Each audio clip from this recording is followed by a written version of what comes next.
India, primal ground of spirituality, a land of yearning for those in search of wisdom and salvation.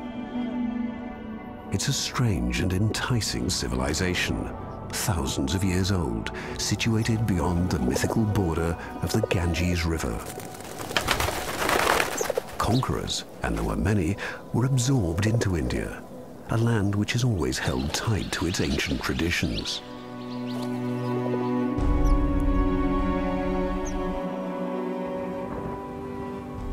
According to age-old wisdom, this is paradise, the place where man discovers his true self. Here, after many cycles of life, he finally becomes one with the all-embracing cosmos.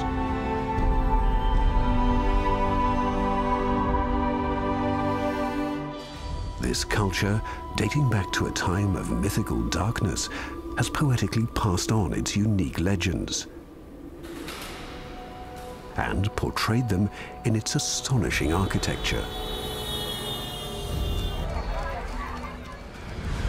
And like many travelers before us, we plunge into this world and fall victim to its fascination.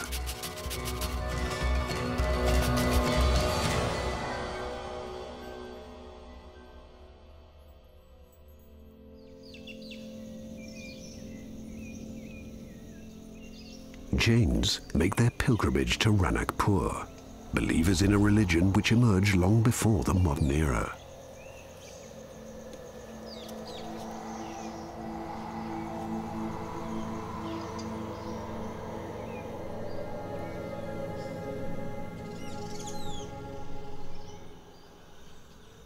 No gods are worshipped here, but instead Adinatha, one of the 24 mythical mediators between the material and the spiritual worlds, who were already blessed with salvation.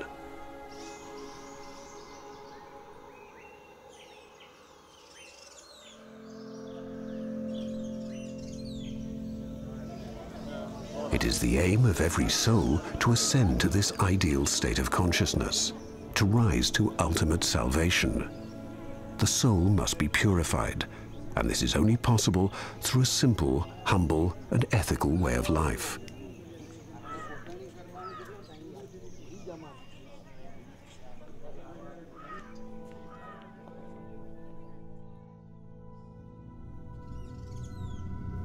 The center of the temple was built 500 years ago using cream-colored marble. It is bright and airy and open on every side. No priests are required to perform the rituals. The believer acts on his own behalf.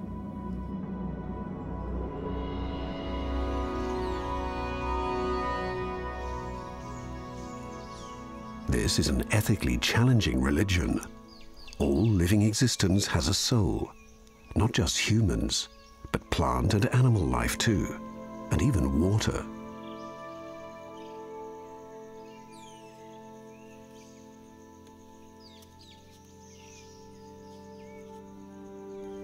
Non-violence towards every living soul is an essential part of Jainism, and there are also rigorous dietary regulations.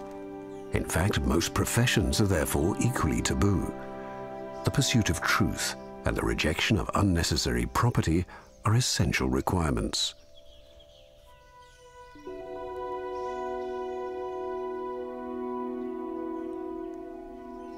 This is too much for most people.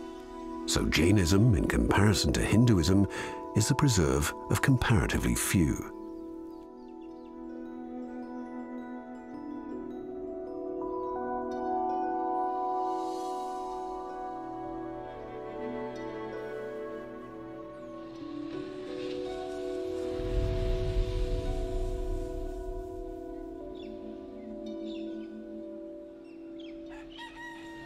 A small part of the temple precincts of Khajuraho have survived, only because they're situated off the beaten track.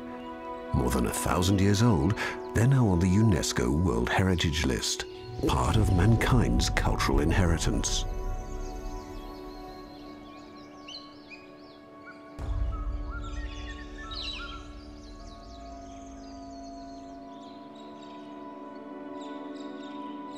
Only 25 out of more than 80 temples which were once arranged around a lake have survived. Although they served many religious denominations, they demonstrate a striking similarity. These structures are numbered amongst the most famous temple landscapes in India.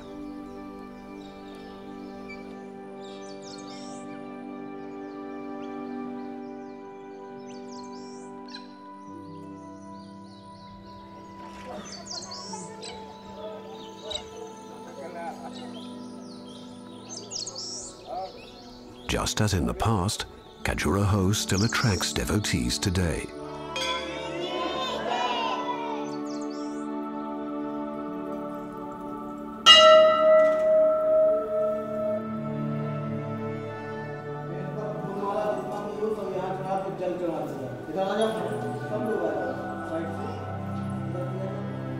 They worship Shiva, a principal deity of Hinduism, represented here by a lingam over 8 feet high, a divine symbol of fertility.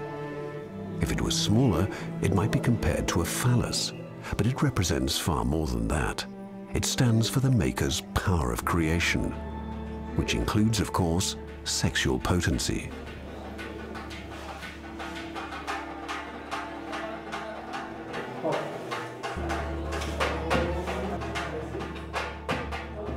Believers pray to be blessed with this power.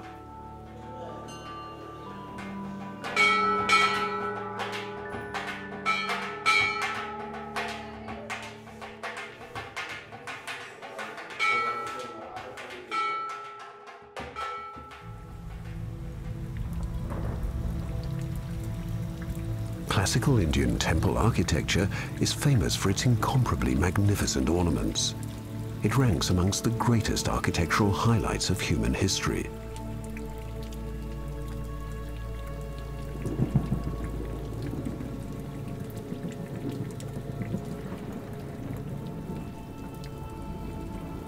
But Khajuraho has become particularly famous for its unusually revealing portraits of human sexuality. The temples are richly decorated in this way, and the portrayals are completely unique in the world.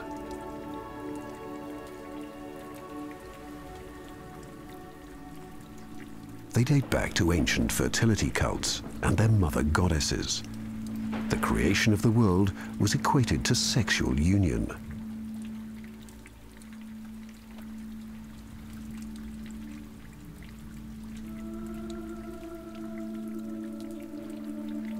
This multifaceted pantheon of nymphs, gods and demons, contrary to first impressions, is an exceptionally lively and well-ordered rock-hewn world, in which every form of erotic opulence is present.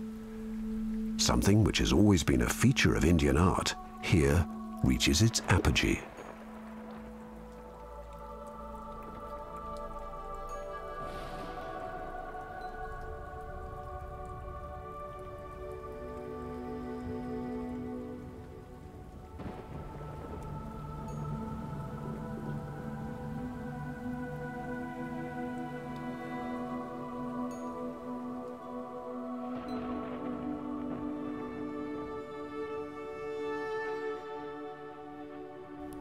After all, what we see here is a reflection of the universe, something that it is the aspiration of all earthly existence to become one with.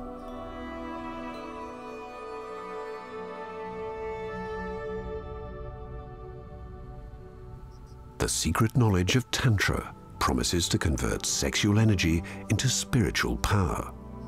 In this way, the initiate reaches enlightenment and all-embracing knowledge. Enjoyment of life and positive affirmation of the world unusually join with profound philosophy and a transcendental path to self-awareness.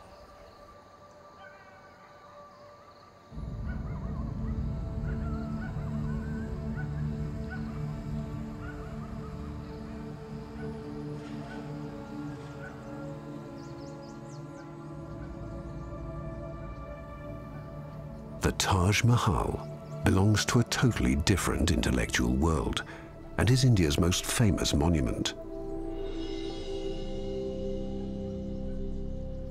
The Islamic Mughal Shah Jahan one of the great dynastic rulers of the 17th century, spared no expense in erecting the building as a monument to his favorite wife, Mumtaz Mahal, who died while giving birth.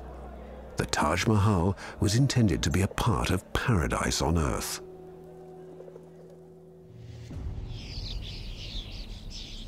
With perfect symmetry and an almost supernatural beauty, this building has a truly overwhelming effect.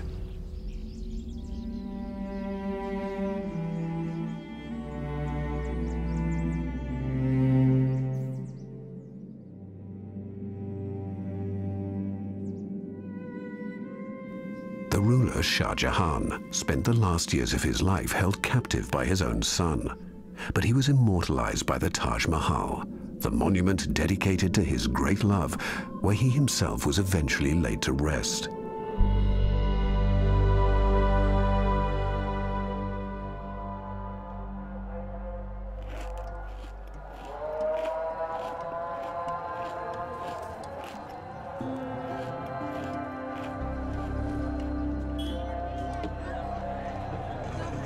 Great architectural structures in India are rarely seen as museums. They are, in fact, viewed as part of everyday life.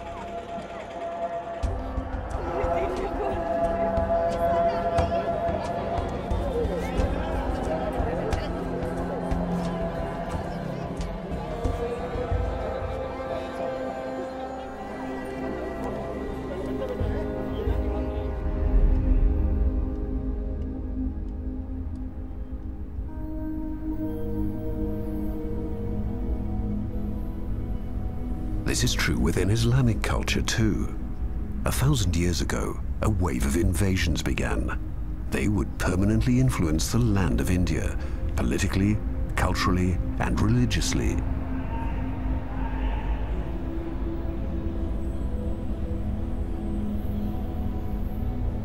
But despite being a time of war, this was nevertheless when the most beautiful and impressive palaces and mosques of India were built.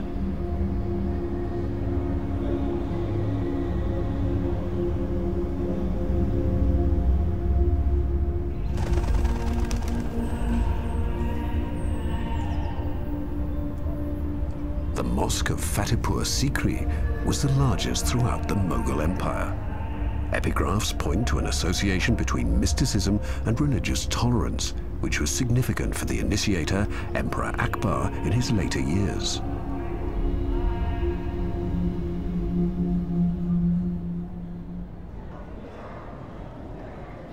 But locations like this are rarely reserved for just a single faith. This complex was established around the tomb of a Sufi mystic named Salim Chishti, who predicted the birth of an heir to the throne a whole year before it happened.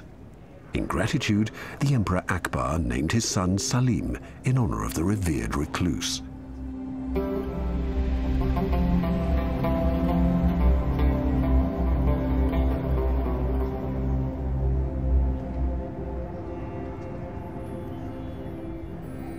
The central chamber of the mausoleum of the saint is a pilgrimage site, especially for childless women, who come here to pray for the fulfillment of their deepest wishes.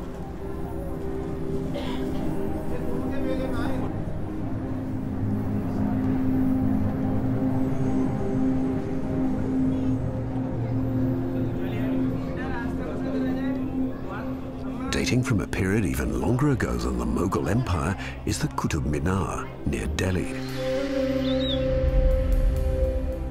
The name means axis of the world.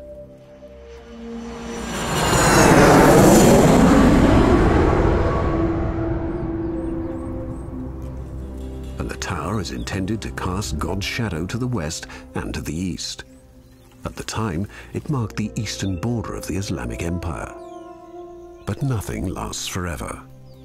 Today, only the tower, which once proclaimed the triumph of Islam, remains intact, despite being struck often by lightning over the centuries.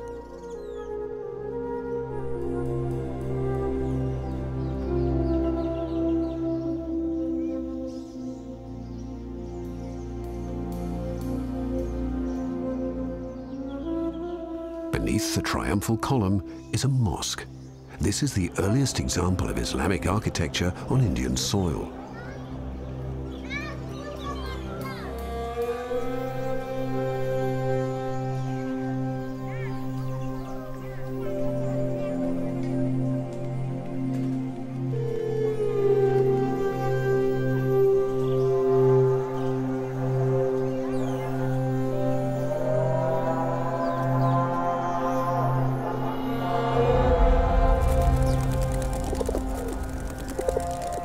Courtyard of India's largest mosque, the Jama Masjid, the believers wash before prayers. This is a ritual act.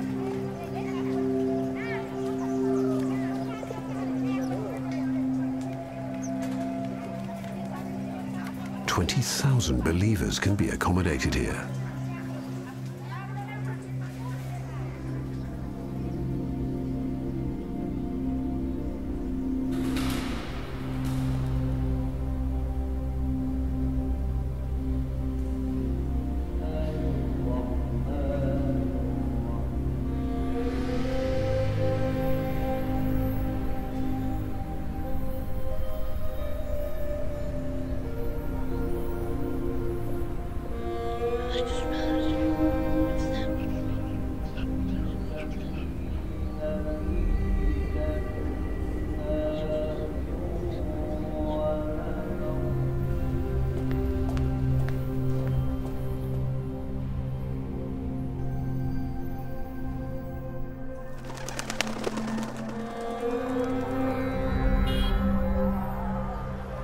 Close by the mosque lies the historic district of the Bazaar of Old Delhi.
Jaipur is one of the most striking cities in northern India.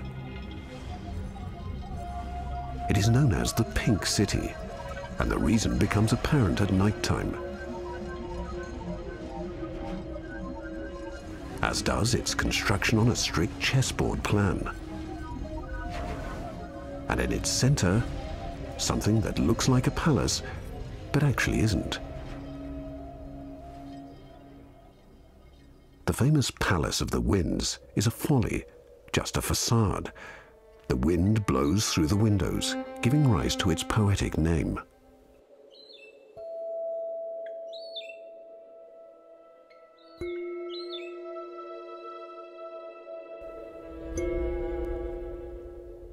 Ladies of the harem climbed steep staircases and reached hidden galleries behind the windows. Out of sight, they could watch the gorgeous festival processions, which Jaipur is famous for even today.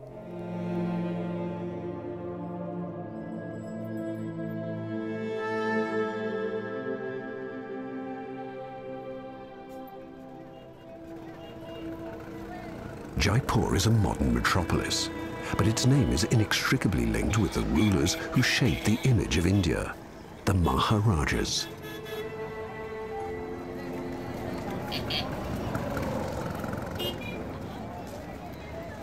The legendary display of splendor of those rulers is part of its history, and in fact, the last surviving ancestor still lives in the palace.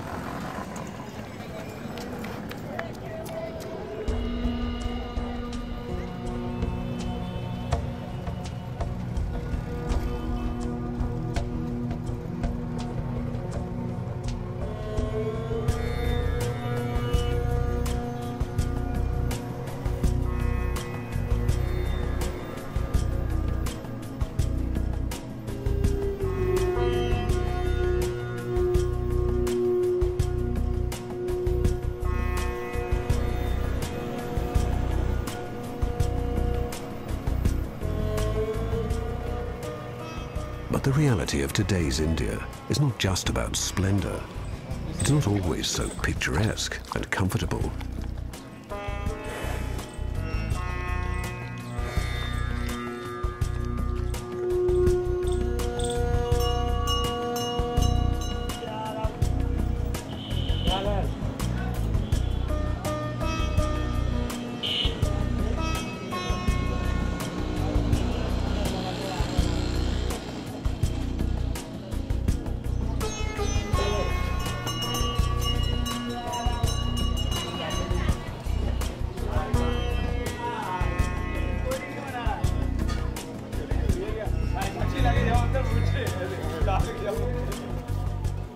This society is deeply rooted in its traditions.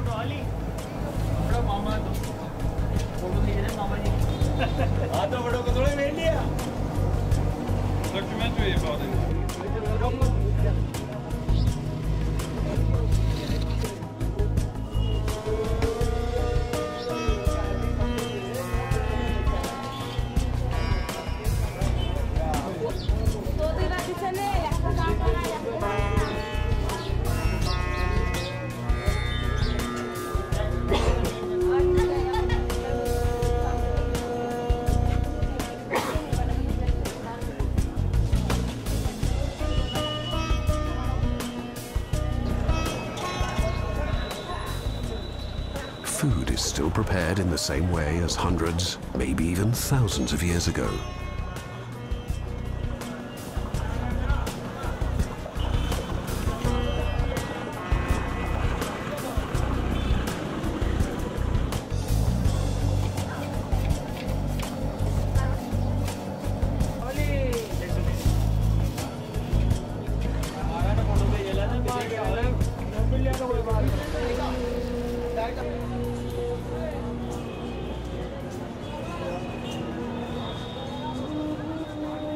Fabrics and clothing don't bow to fashion, but are simply genuine and authentic.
Hindu belief states that every living being may conceal the reincarnation of another. Thus, a dove is not unconditionally a dove.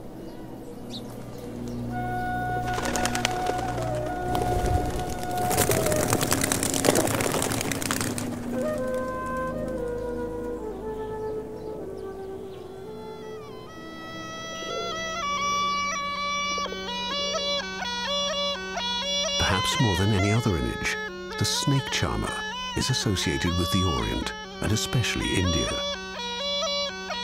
Huddling against the mountain lies the famous Amber Fortress. This was one of the residences of the Maharajas. Impregnable and shielded by 4 doors and 4 courtyards, the rulers' processions that wound their way up to the fortress on the winding serpentine road must have been hugely impressive ceremonies. And only the rulers were entitled to own elephants.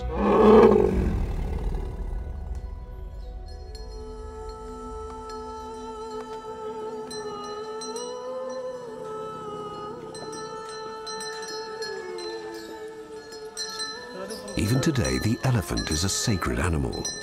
They are the incarnation of power and wisdom.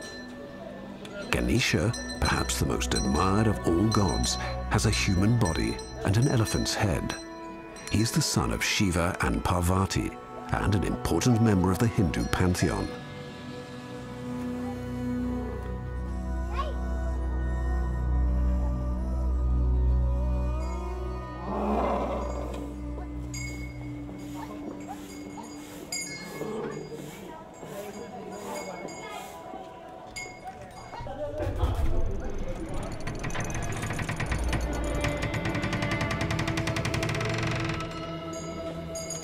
The door opens to the central courtyard. This was the home of the ruler and his harem.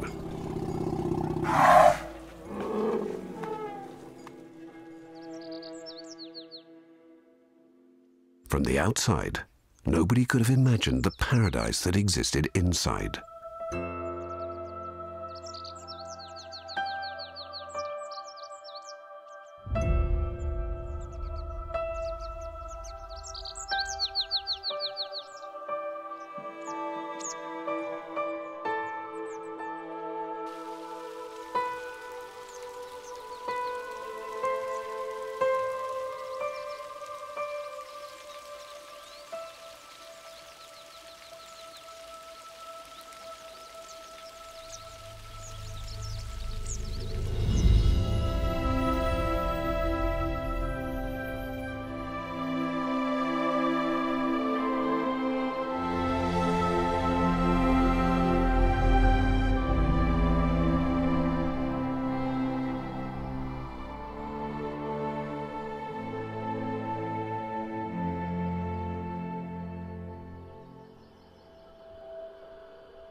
Protective walls hermetically shielded this enclave of luxury from the outside world.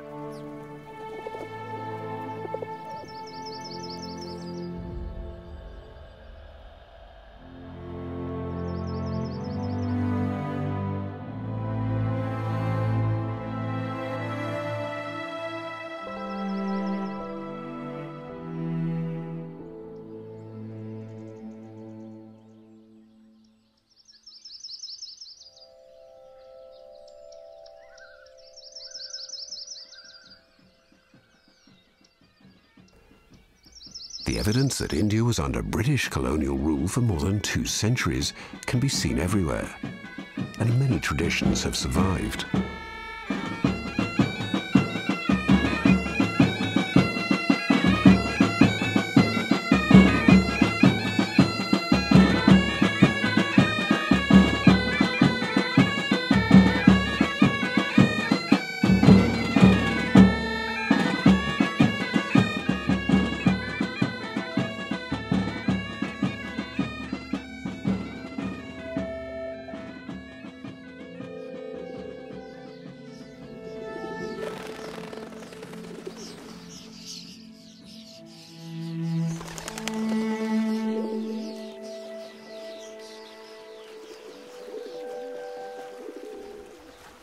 The impressive displays of splendor of Indian royalty are most apparent in Udaipur.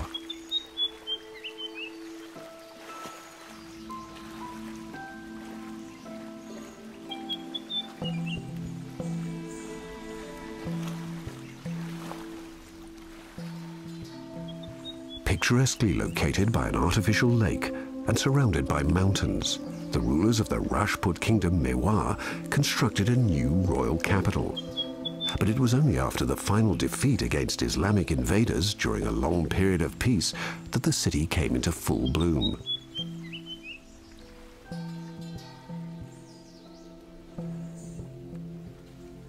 Here, traditional Hindu and Islamic architectural elements coexist in a unique way and form a design vocabulary which reaches a state of perfection found nowhere else.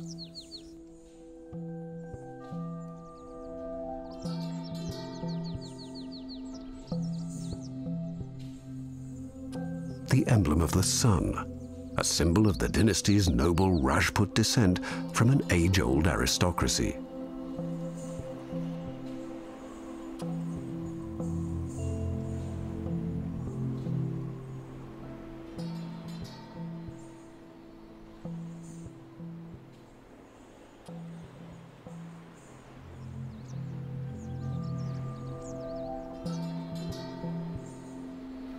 And beneath the palace, the city of Udaipur.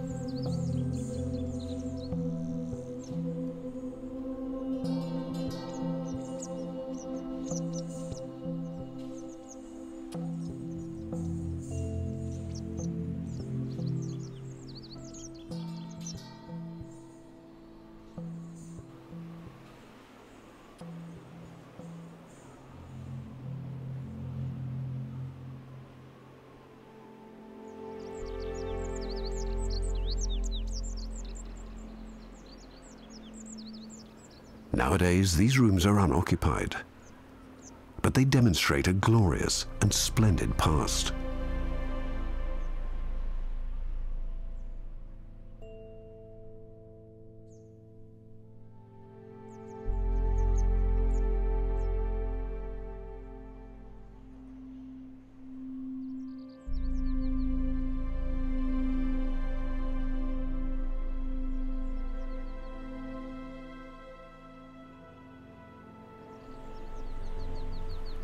In the middle of the lake lies a maison de plaisance, a summer residence erected by a prince.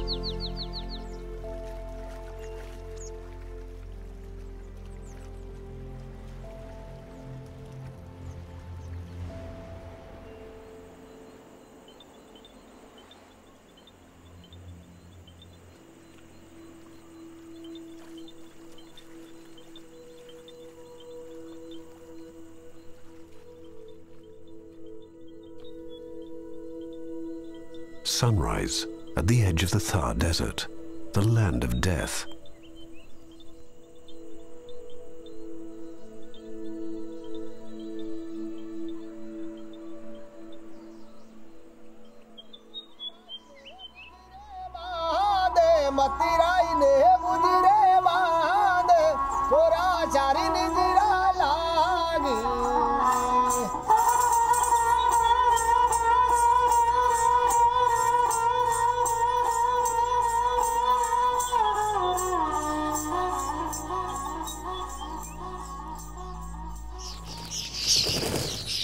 Even here there are cities, oases. Clans from Rajput escaped from the Islamic conquerors into this forbidding and remote country in the west of India and made it their home.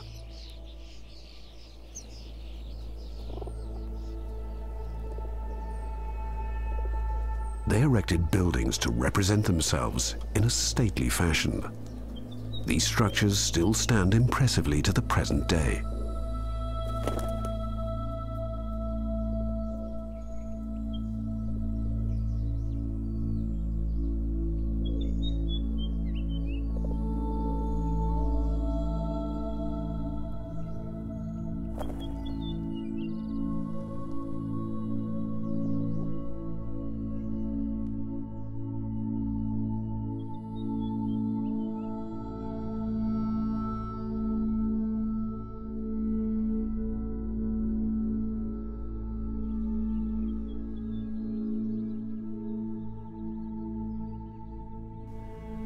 Forever fragmented and at odds with one another, the Rajputs eventually succumbed to the disciplined warriors of the Prophet.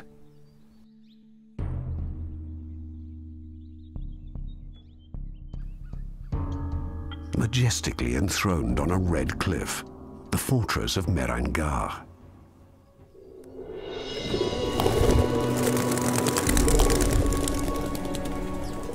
It rules over Jodhpur, the blue city. Almost all the houses are painted blue, once an indication that Brahmins, members of the Hindu priestly caste, lived there.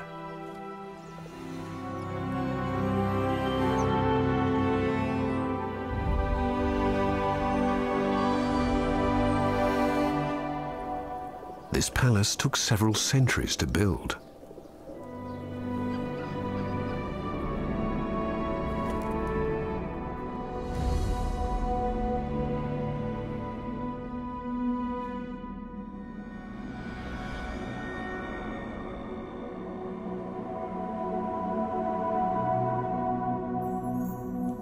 Even though the Rajputs were fierce fighters, their palaces were as luxurious as something from a dream.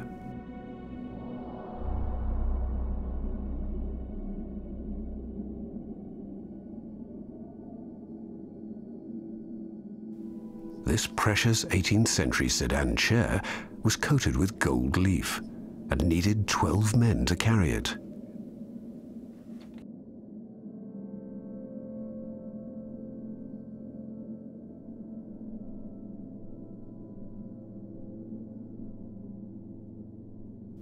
The contrast to the modern urban life of Jodhpur couldn't be more extreme.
The entrance to the bazaar.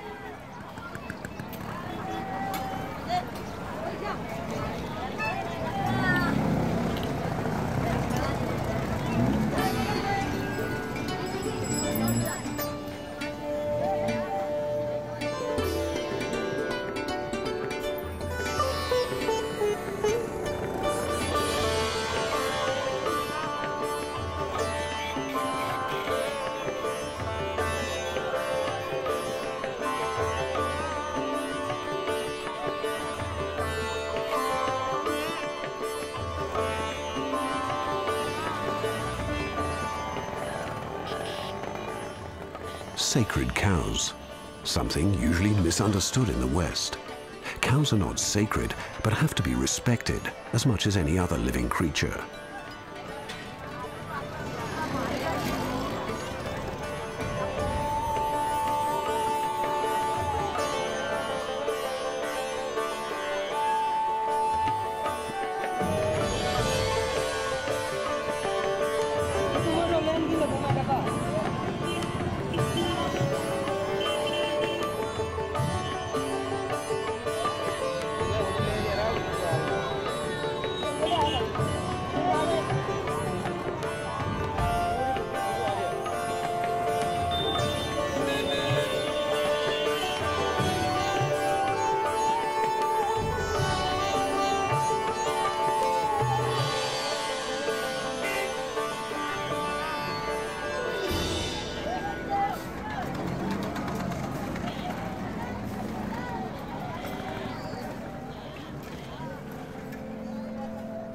water, trees, and plenty of greenery. But Jaisalmer, an old trading post which became a residential city, is located in the desert, very close to the border with Pakistan.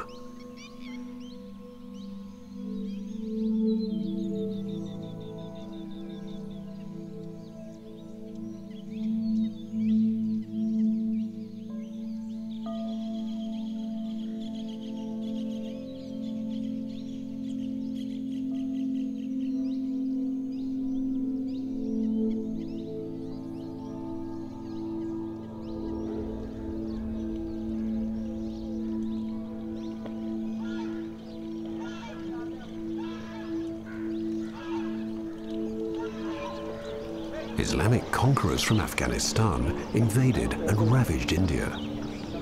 Therefore, local rulers created new fiefdoms in the middle of this hostile environment, but ended up fighting each other, never finding peace. This played into the hands of their enemies and led to their eventual downfall.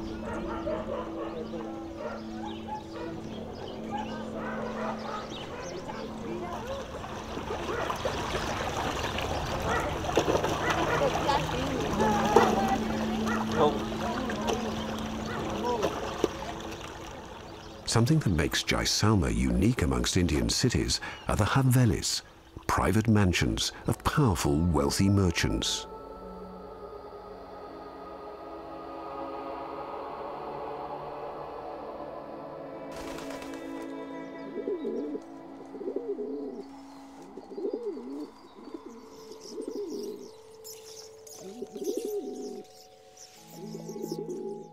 With finely carved and richly decorated bay windows and balconies, the lattices, columns, and capitals sculpted in stone, elevating these facades to the highest form of art.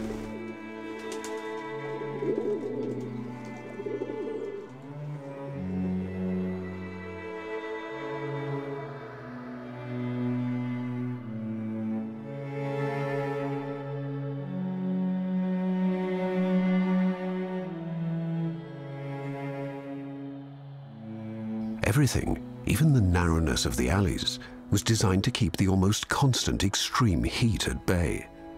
Every breeze was welcome. This was the pragmatic intention behind this elaborate structure.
The entrance to the fortress.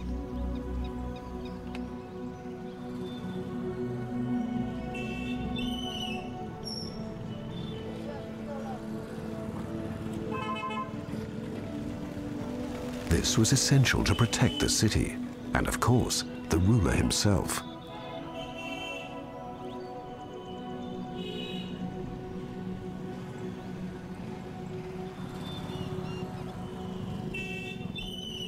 The fortress looks like a film set, built from yellow-brown sandstone, as is the whole town.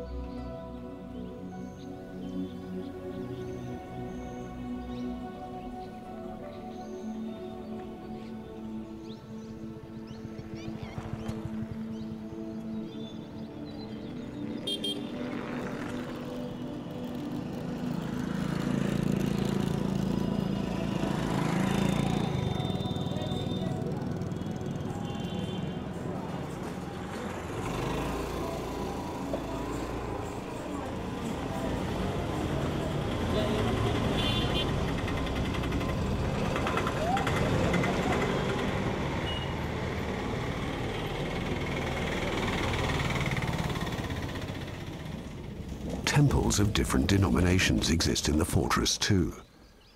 Simple though the entrance appears to be, it hides no fewer than 7 Jain temples.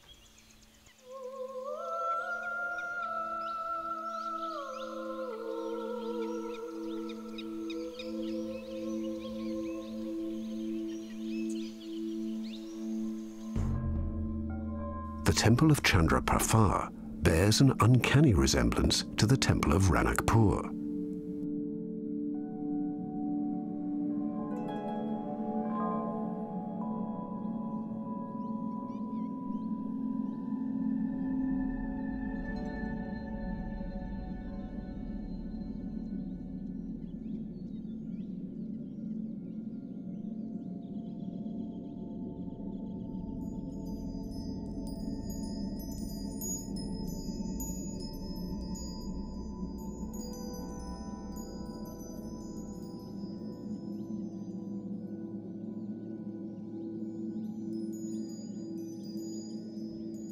Here too, there are rich ornaments, nymphs, musicians, and dancers.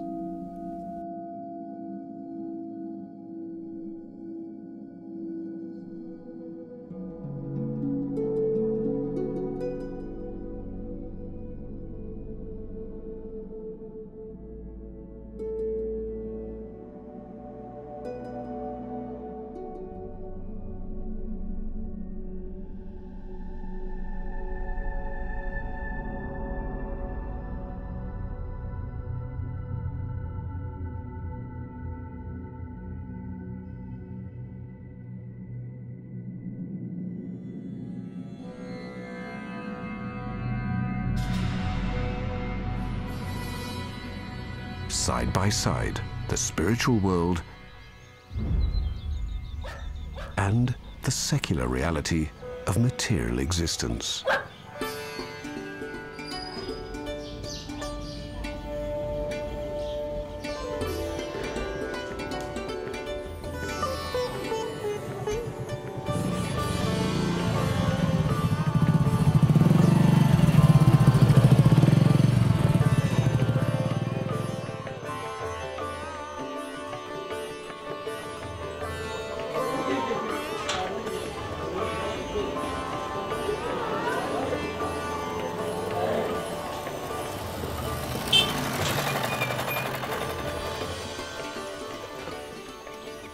Jaisalmer was a trade city, a transit terminal for opium, spices and grain. Camel trains left here for Afghanistan, China, Madras and Calcutta.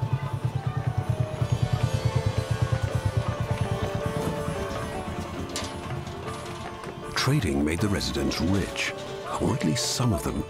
This led to the paradoxical situation that in Jaisalmer, the influential merchants were almost more powerful than the rulers themselves. The rulers' prosperity depended on loans from the merchants.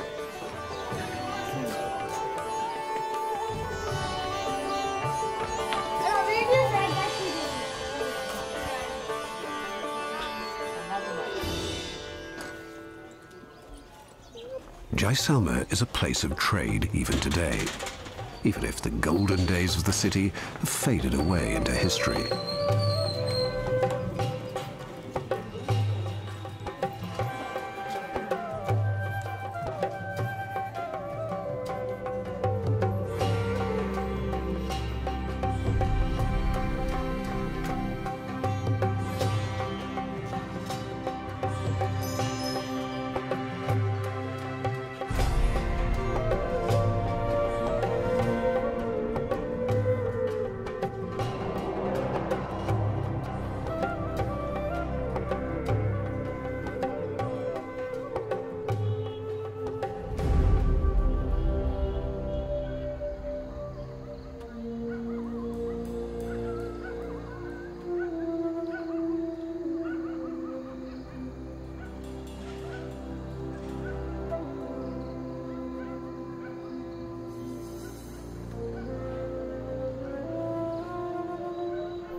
sunrise in Rantambor National Park.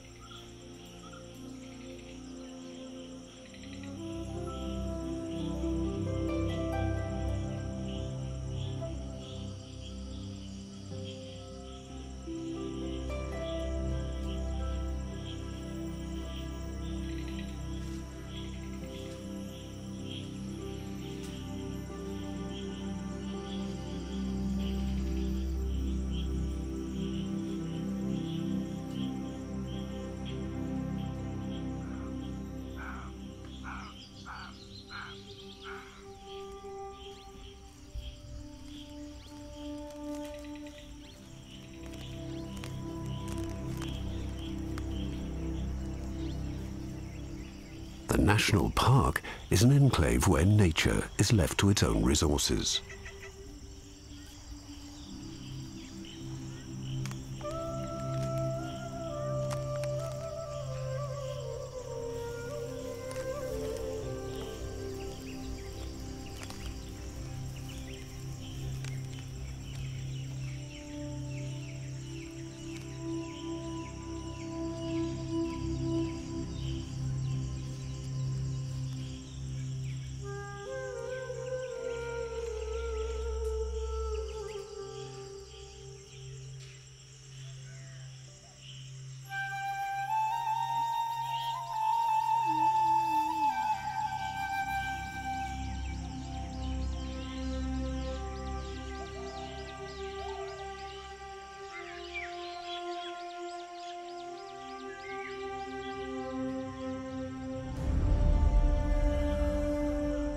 The remains of an ancient fortress.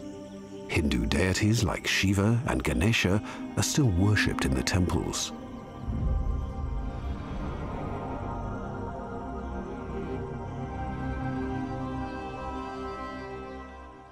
But only monkeys live in the ruins.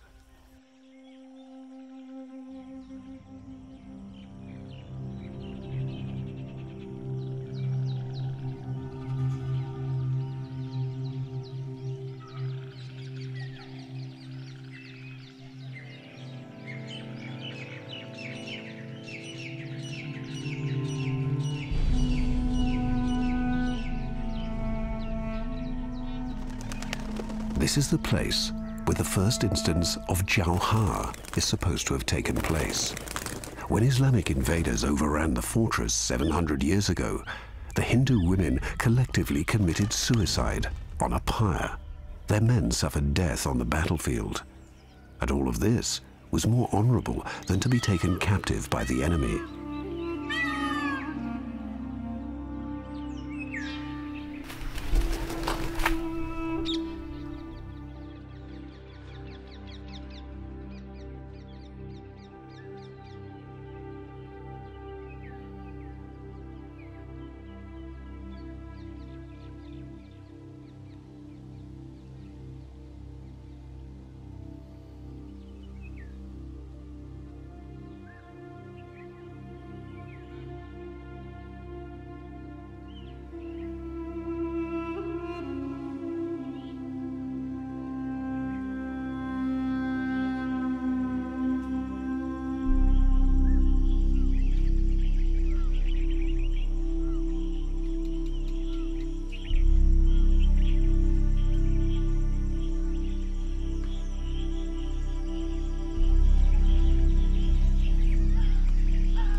And Brahma, sovereign of the world, dropped a lotus flower down to earth.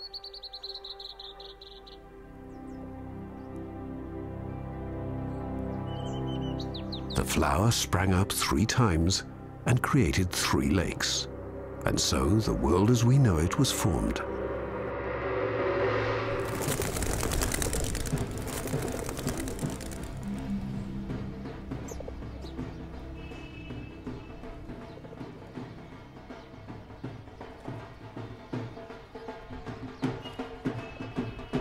For this reason, Pushkar is one of the most divine sites of Hinduism. This is actually mentioned in the legendary Mahabharata, the longest poem ever written, which contains over 200,000 individual lines of verse and is more than 2,000 years old. This epic remains the quintessential expression of Indian culture to the present day.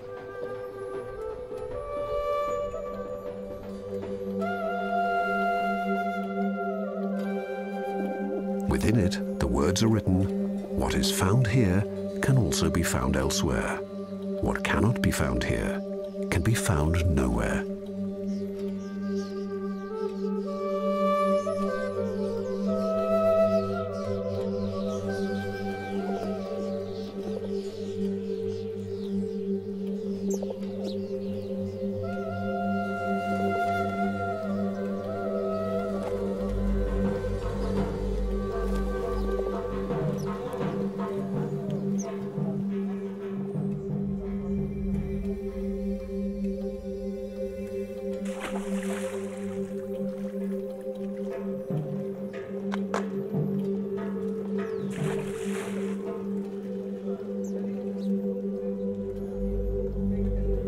Only devout Hindus are allowed to set foot on these steps, leading to the water.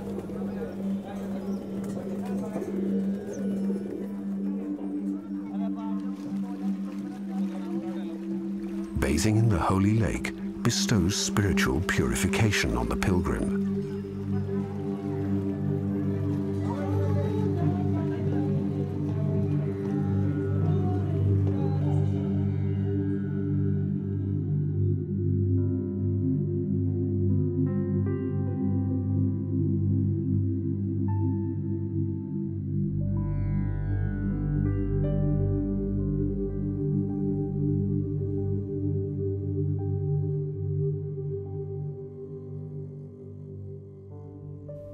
Everywhere in the town, believers perform their rituals and sacrifices.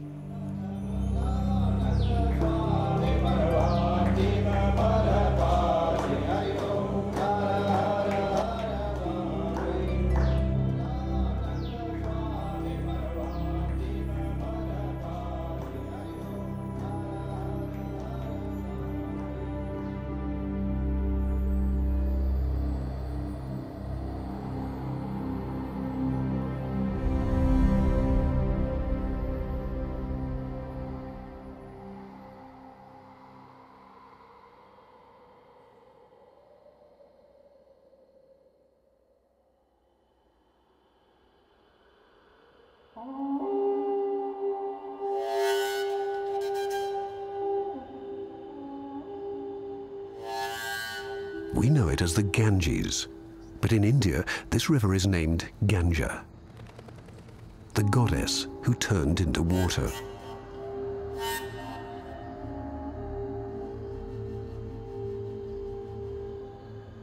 Once upon a time, she decorated the night sky as the Milky Way, but Bhagirath, the king of Kosala, pulled her down to earth with the help of the god Shiva, where she has flowed ever since.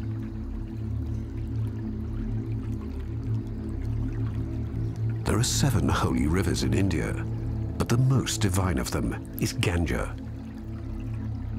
A verse in the epic Ramayana, which was written over 2,000 years ago, praises the river Ganges. "O Mother Ganga, you are the necklace on the earth's gown."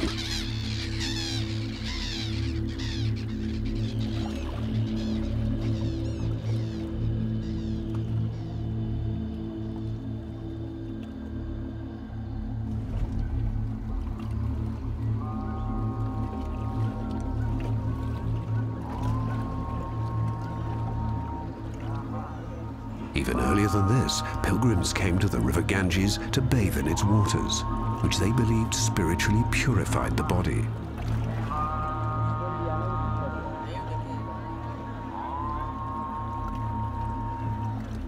The Puja, the Hindu ritual of worshipping the deity, can only be carried out with this holy water, which is also often used as a medicine.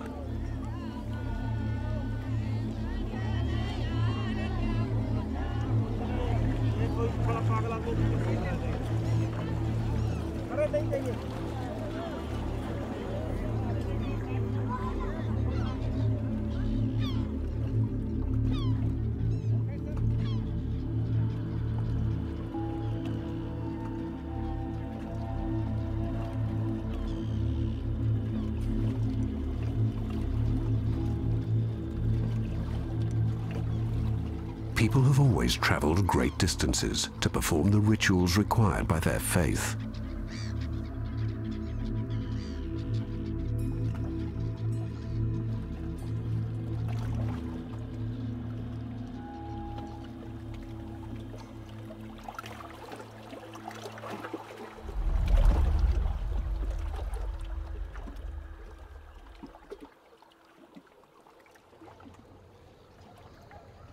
Wide stairways, known in Hindi as ghats, lead to the banks of the river, where believers wash and perform their ceremonies, alone, yet in public view.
In Varanasi, Hinduism's most holy city, the oldest city in all India and the accepted center of the cosmos, these ghats line the banks for many miles.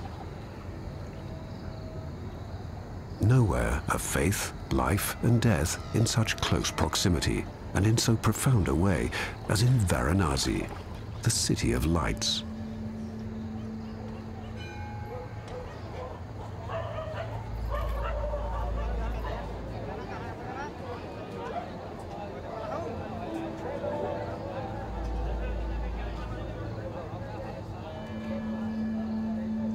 This is the city of the god Shiva, who figuratively represents both destructive and constructive elements at the same time, thereby embodying everything.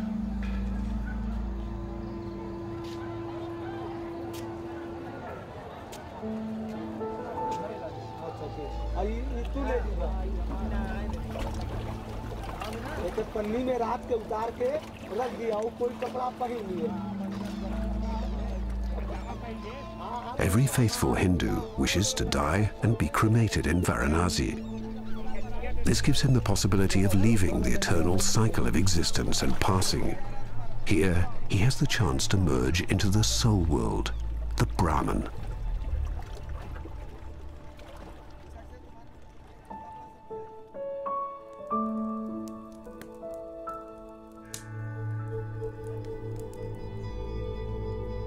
Death is not frightening. Only material existence comes to an end.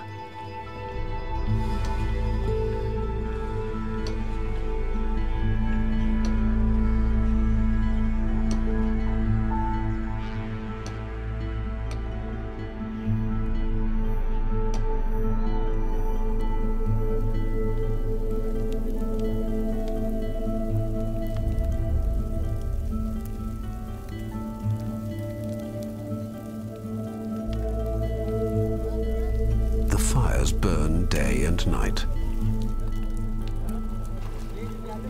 Here, the last rites for the dead are performed by the doms, the professional cremators, for good money.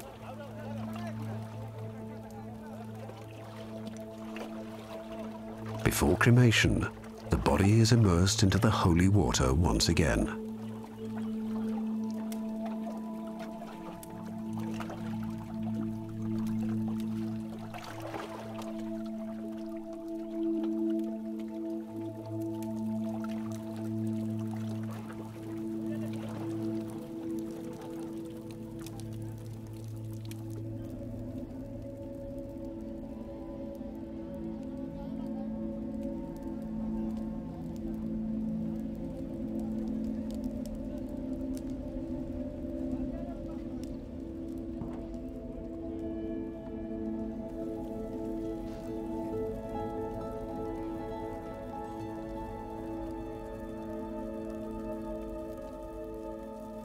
Every spectator takes a look at themselves and reflects on how their mortal bodies will be treated. In some cases, perhaps quite soon.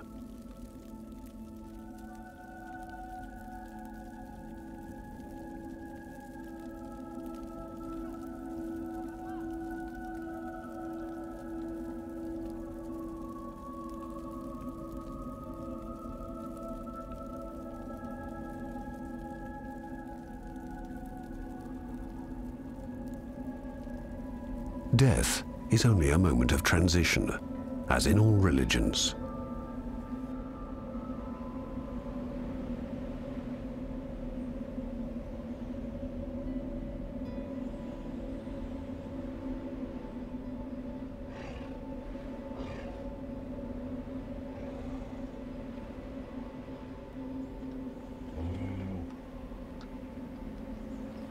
Nothing but ashes remain.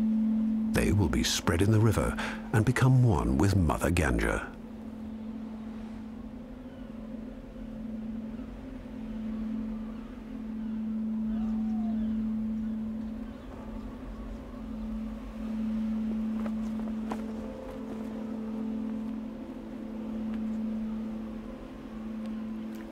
Perhaps one needs to be a faithful Hindu to comprehend it all, to continually practice the eternal rules of the faith which promise salvation.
As the sun rises, there is not yet much to be seen, but this is just a prelude to the biggest religious gathering in the world.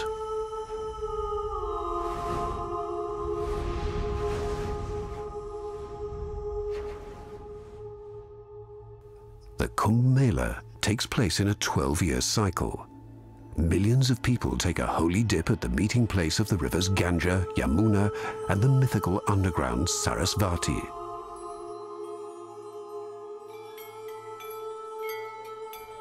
Throughout the day, the space fills up more and more. It's almost as if an invisible magnet is drawing the people in. Believers arrive from all over India and all across the world.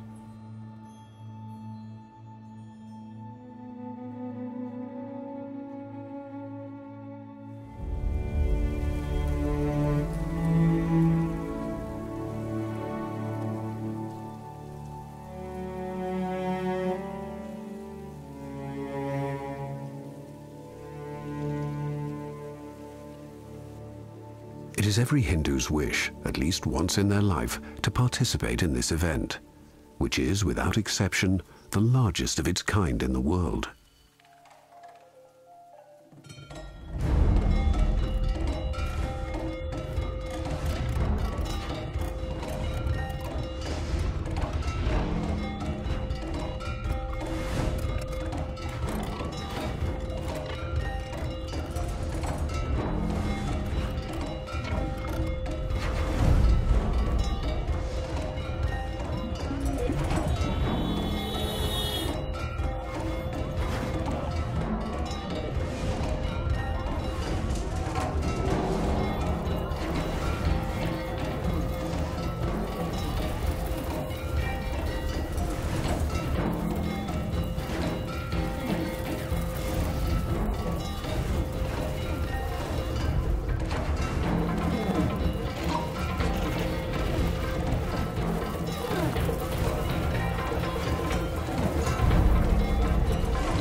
The preparations began weeks ago.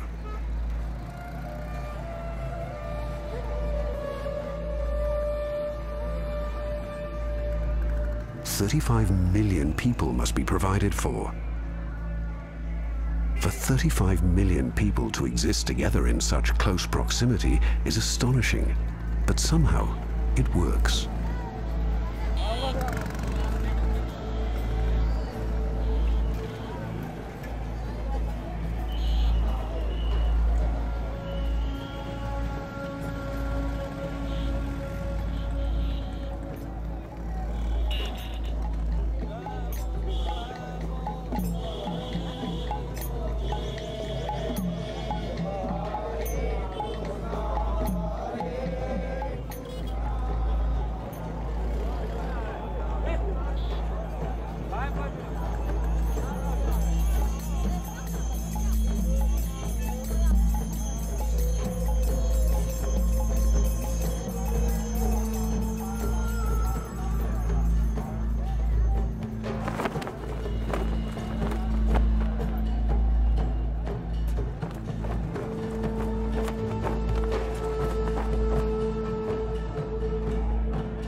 Varanasi तो ज़्यादा बड़ा नहीं, ये सबसे बड़ी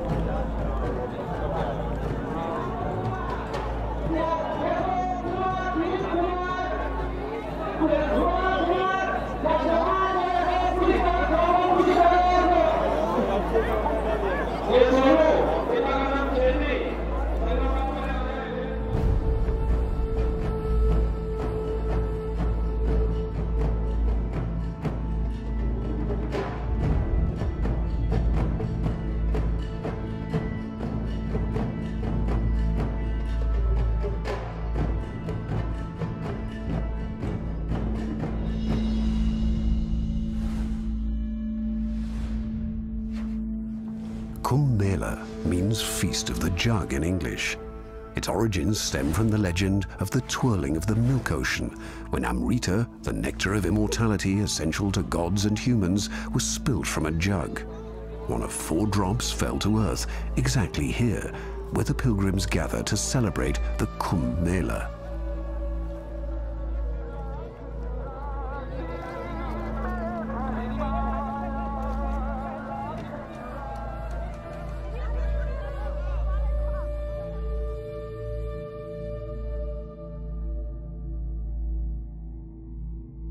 The Kumbh Mela takes 4 weeks, but one specific day is the most important. This is when a special alignment of the zodiacal position of Sun, Moon, and Jupiter takes place. And only then, Amrita turns into water.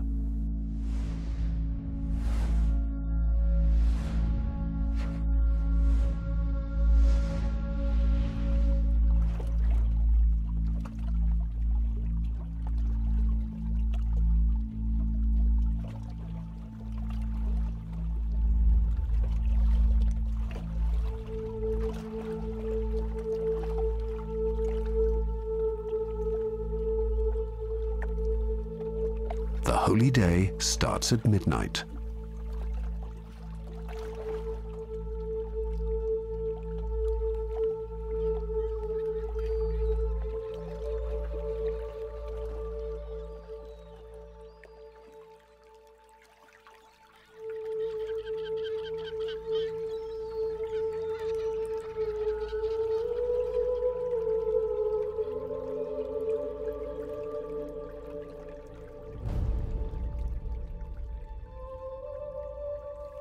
Those who plunge into the holy waters of the river Ganga exactly on this day and at this place will be much more effectively absolved of their sins.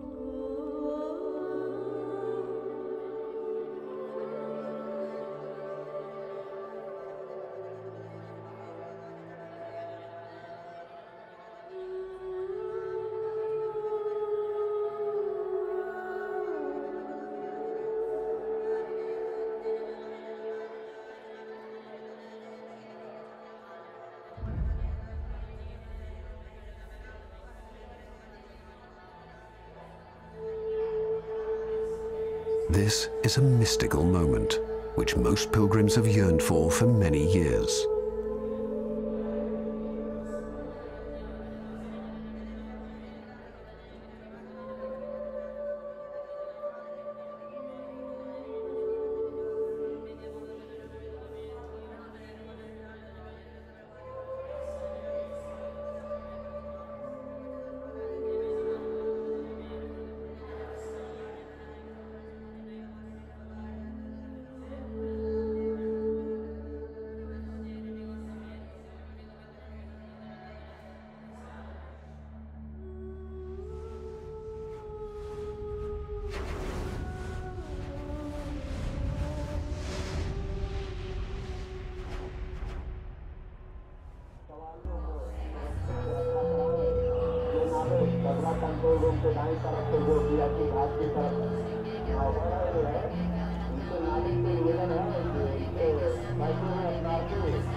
The Kung Mela represents the never-ending quest for knowledge and understanding, the passion for purity, for a higher form of spirituality.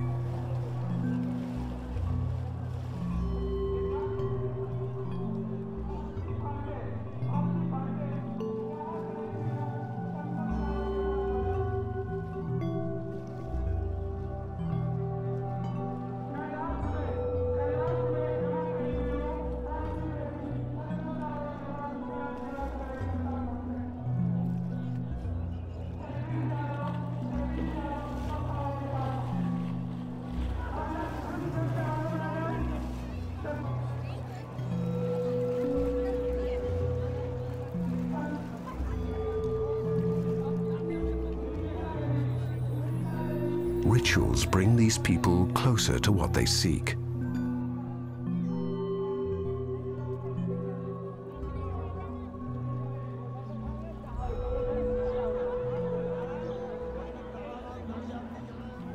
And not least, the Kung Mela is a mystical communal experience which brings the pilgrims closer to one another.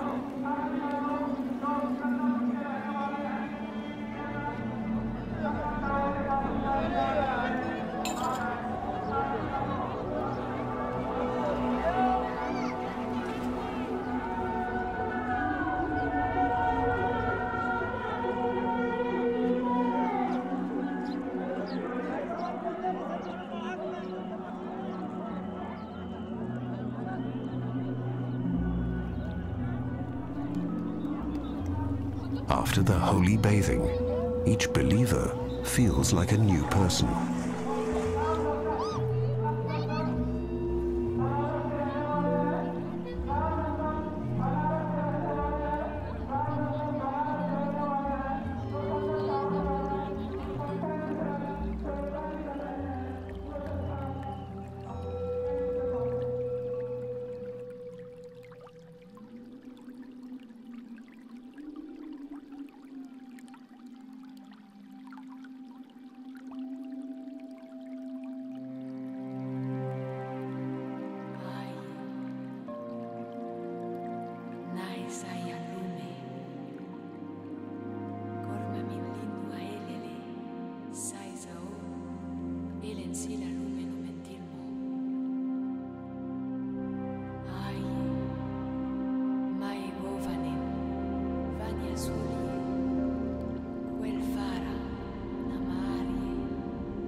Through entering the water, every believer profoundly bonds with the goddess Ganga herself.